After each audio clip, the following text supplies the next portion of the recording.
Welcome back, everyone. Thank you for being here in this channel and for supporting, um, the different types of videos that I have been putting out lately. I wanted this video to be focused more about um, different themes that I'm sure that they're affecting a lot of wonderful women that are maybe going through similar situations. Today, I wanted to talk a little bit more about something that I feel that hasn't been working in my life, and what I think it has been happening as I've been reflecting this past weekend. The past 2 weeks or so, I haven't been putting out a lot of videos. I've been in reflection mode, which I think it's really important that we take that time to look in deeper into ourselves and figure out what's going on, where are we in life, and then really making sure that where we at, we're really comfortable with where we're at, right? So the first thing I wanted to talk about is a lesson that has been heavy for me lately, which is sometimes things can look great on the outside, but when it comes to what is actually happening, it's really not the deep all of the truth, right? So for example, sometimes we go on social media, we'll see, for example, oh, people are reaching different milestones. Same thing with Facebook, Instagram, and so on.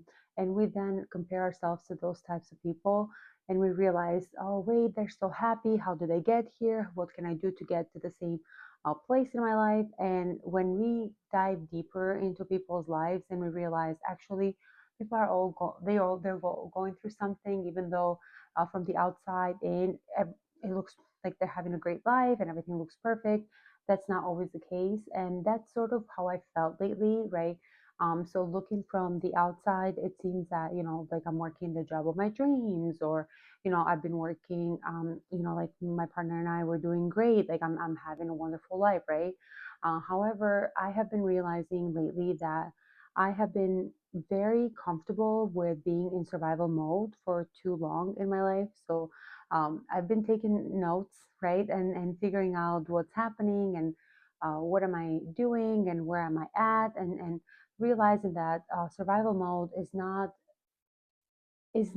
has become so common in my life, and it's become sort of like that, the state where I feel most comfortable in, right? So for example, if I fall back into survival mode in my life, it's almost like I don't even realize that's happening. It's like, oh well, that's just what we do, we just get through it. We're strong, we're tough. Like I tell myself this, right? But I'm like, we're strong, come on, we can do it, right? But at the same time, I realize that although I can tell myself that all of these different things, right, like lessons and whatnot. But at the end of the day, right, our body's keeping score. So no matter what, no matter how much we tell ourselves, like we'll be okay, and we just got to push through, and everything will get to where it needs to, and it's just a small season, but the body is keeping score the whole time. As we're going through that, the body is realizing, wait, I'm feeling a lot, and I'm feeling very, the body feels heavy. Then of course, as I've talked about in the past, I've been diagnosed with Hashimoto. So for example, if I go through something, stress is very heavy on me and my body. So I will definitely, my body, of course, my cortisol levels go really high and so on. So whenever I look at that, and it's not something that I can dissect, right? It's just sort of like it happens in the background. But however, most times if my Hashimoto's is in a flare up, I will still show up 100%, and I'll still do everything I think I should be doing, and really coming from a place of survival, right? Where it's sort of like, also, I'm sure you can all relate, coming from an immigrant household. It's not that we always have a place where we can go and we can, um, I mean, I guess our parents are wonderful, right? Like I won't speak for everyone, right? But even if our parents are wonderful, at the end of the day, they also, our immigrant parents have shown us that working hard is the way to go, and there's not always room for being allowed to express, especially if we are going through something, or if you're tired, or And so whenever I think about, oh, well, I'm in this survival mode right now, or I'm working really hard and I'm so tired, and where am I going here? I don't always stop and pause, because it's almost like it almost feels as if I am not allowed to do that, right? And again, no one tells me that. Like, no one is coming to me and telling me, oh, you're not allowed to feel, or you're not allowed to, express how you're feeling right now. But it's been so internalized in my body that it's just the state I go to. Like, straight away, I'll be going through something, I go straight into that mode. Um, and so basically, lately, I've been realizing, hold on, being in this mode, it should not be the default, right? So I'm realizing, like, hold on, I need to take a step back. I need to reflect and figure out, what do I need to do? What do I need to change to then get to the next step, right? And I wish it was so easy as, oh, I journaled one day and everything worked out, and I was able to get to the next place. That's not always how it goes. For me, for example, it's been really important to have a support system. So I do have my partner, who's absolutely wonderful. I do have my friends that I go to. I go. I have my therapist, who's been a wonderful support as well. And usually, whenever I feel that, hold on, I not sure where I'm going here, I have all of these different support systems where I go to, and then I realize, oh, okay, these are the changes that I need to be making. Next point I wanted to make is also, our environment really shapes how we feel and think. So oftentimes, if we are in a toxic workplace, a toxic environment, sometimes could be a toxic relationship. I really want to make this a lesson for everyone, and I want to open it up for everyone so that we can all have a conversation together.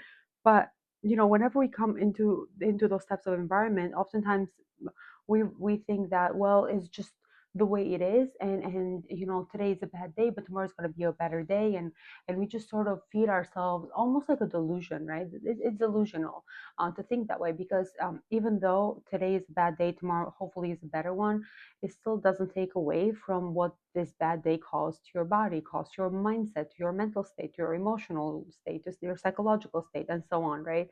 So, for example, even though we may say that in the future things are going to be different, and hopefully, and there's the hope, right? The hope, which is, it has been such a lesson for me, because oftentimes I'll just say, oh, well, hopefully in the future, and there's just always like this future thinking that I do to myself, right, where I'm like, in the future things are going to get better, and that doesn't always come through. I realize that I have to dissect the issue at the moment, or if not at the moment, like very early on, because the longer I stay in a situation that I don't, uh, it's not really who I am, or that situation is toxic for me, or my body, my health, and so on, and my mental state, I have to sit with it, and make decisions, because oftentimes what we choose, right, we have many choices in life, and what we choose is going to grow, right? So for example, if we decide, well, I'm going to stay in this toxic place, whichever it could be, like I said, relationship, work, and so on, even though, like, a family situationship as well, like a place where our family members, maybe they are not very nice to us, they mistreat us, you know they speak badly about us and things like that. That's also a very toxic place. And even though sometimes we can say, well, for a season I'm going to be staying here and sticking to this place, and then I'll feel better, that is not, um, it is not helpful in the long run, right? So the best choice is, what if I'm able to get myself out of this place, and if I'm able to go to a place of safety, if that means moving out, and, well, I don't have the money to be able to move out right now. I get all of that. I understand the economy. I can understand the money. I really do get it. However, the longer we stay in that place, that's bad for us and good for, let's say, our um, economical state. At the end of the day, as time goes on, we'll realize, well, when we get to a safety place, then now we have to deal with all these emotional issues and psychological issues, and now we can create healthy relationships and friendships and so on. So I really want to say that a place like this, right, a place that doesn't is not conducive, doesn't help our us to grow, and it's really like, pausing our growth, um, really causing issues to different types of our body and emotional state. That is very expensive, right? And if we do stay in that environment, we are making a choice. So there's two things that I want to dissect here. The first part is how expensive these toxic places are for our health. Um, when it comes to, for example, a lot of the times, like our emotional health or our physical health. Maybe, as women, I can say that for sure, especially for myself and a lot of women that are in my world. They'll get high cortisol levels, they'll start gaining weight, their hormones are going to be fluctuating all over the place.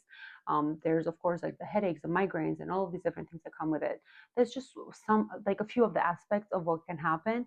But the other part that I really think we need to talk about a lot more is the fact that we'll start doubting ourselves. We won't believe that we are making good decisions in life, and we will then slowly it will chip away at our trust in ourselves to make the right decisions for for us, for our jobs, our partnerships, our friendships, and so on. So that is a very expensive price tag to pay for staying and choosing to stay in a place that is unhealthy. So for example, like let's say your family members are unhealthy, they really disrupt you, and you're not a minor, you're above 18, and you are able to ideally maybe get with a roommate or two roommates and room with them and find out a way to get out. And even though that means maybe you have to live on less, or you have to figure out how you can get yourself to a better mental space, that is okay, that you should be doing that, right?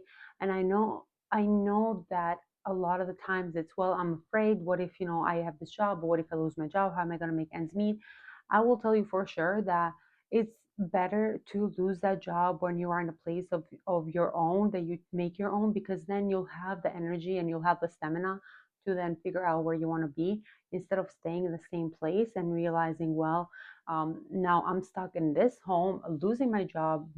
Everybody in my members are freaking insane, and I can't get myself to, and now I just don't even have the energy to apply for other jobs, right? So you really have to make those decisions based on um, what is going to be the better choice, right? So, for example, and I know oftentimes it can depend on the stage of life that we're at. However, we have to make those tougher decisions. Sometimes what seems really tough at first actually turns out to be the better decision in the long run. And the decision that seems that it's actually the best economically, that tends to be the more expensive price tag to pay in the future, right? And that doesn't always mean monetarily, right? It's because you can pay price tag emotionally, physically, and so on. And by physically, I mean like the health. I'm not really going into like any violence or anything like that, but really your health can deteriorate, right? As we stay in those types of places. So I know that this is not really, the more upbeat type of video lessons that I've done in the past. I'll continue to do a lot of more inspirational talk, and I wanted today's video to be more about how we can get ourselves um, to a place of balance, but also at the same time, a place where we are able to build ourselves into a better version of us, right? So how can we feel safe um, psychologically? How can we be in a place that we feel safe emotionally? How can we put ourselves in a place that feels comfortable to us, in a place that we're able to make decisions not from lack, but from creativity, not from fear, but from a place of love, right? A place of abundance, right? How can we get ourselves to that place? And oftentimes those decisions are not easy to make. Oftentimes those decisions are very difficult, but we have to look deeper into ourselves, and we have to um, take that time, right? Take that time and make those decisions that sometimes are look really, really difficult in the beginning, but in the long run, you realize, wow, I am so glad looking back that I had the courage, right? I had the courage to do that. Now, a huge question that I usually tend to get from people whenever I talk about this, or even that I used to ask a lot in the past, is like, well, how do you build the courage to get there? How do you do that, right? It is not a recipe that I can tell you, well, the way to build courage is, you wake up, you do this, you do. Yes, making sure, getting yourself out there, getting a job, making your own money, all of those can help. However, when it comes to figuring out where you want to be, and rate and increasing your courage, that is going to be a step by step. You have to do those daily actions to slowly start trusting yourself, right? It's not something that comes to you. You wake up one day and you have full courage, you have 100% courage, and everything's great, right? Like that would be ideal. But that is not how it goes. One day you're going to have 10% courage, the next day it's going to be 15, then it's going to be 17%, and so on. So you are increasing your courage by each day as you make decisions, right? So courage, you are really trusting yourself. You're trusting your heart. You're trusting your decisions, and that trust is built over time. It's not something that you are, um, you build within a day, or you do a few actions, and it's not a 5-step rule to then get to that place, right? There's things that do help to get there, which is, you slowly start listening to yourself, listening to what you want, and making the decisions based on what you believe is best for you, not what this person believes, and that person, and my parents, and my dad, and my mom, and my sister, and my friend, and my boyfriend, and my girlfriend, and so on. Like, that's not the way to make decisions, right? I mean, sure, you can listen to them, and that's great. However, at the end of the day, you, especially at a time when you're really building that courage and building that trust with yourself, you have to almost like mentally isolate yourself and just really listen to what you really want, like, right? Like, allowing that inner voice. We all have that, like, deep inside of us. We have that inner voice that's always speaking to us, which is our intuition. If it's really loud, that is fear. That is not going to be your intuition. But our intuition is always speaking to us. So when we lower the voice of everyone else, all our surroundings, all these people, then we can finally listen to ourselves and our voice, and then be able to figure out, well, that's actually exactly what I want. Okay, I'm going to go for this, and I'm going to go for that, and so on. So yeah, this has been a video that I really wanted to get off my chest. It's something that's important to me, and we're going to dive deeper into other types of situations. But at this point right now, I have been going into this growth period where I'm realizing that what used to work for me, which is, the survival mode, showing up, doing the most, cortisol level high, everything, running, like, where am I going, right? Why am I running? Why am I trying to do the most? And why can't I allow myself to take a step back and really just be, right? And that means maybe I don't show up 100% here, I don't show up 100% there, right? But I realized to myself that, well, sometimes I just need to give myself the time and space and treat myself almost like a loved one, right? How I would treat a loved one. So why am I treating myself with so much, it's almost it's not, so for example, right, as I think about this, it's why am I treating myself with so much force, like pushing myself, right? Like, go, keep going, you got to do this, you got to do that. Even that energy, as I talk about it, and as I think about it, is it's very draining, right? I want to be in a place where I can just think about what I'm going, and just, okay, that's exactly what I want to do. Okay, I'm going to start with, plan A. Let's get these things and right.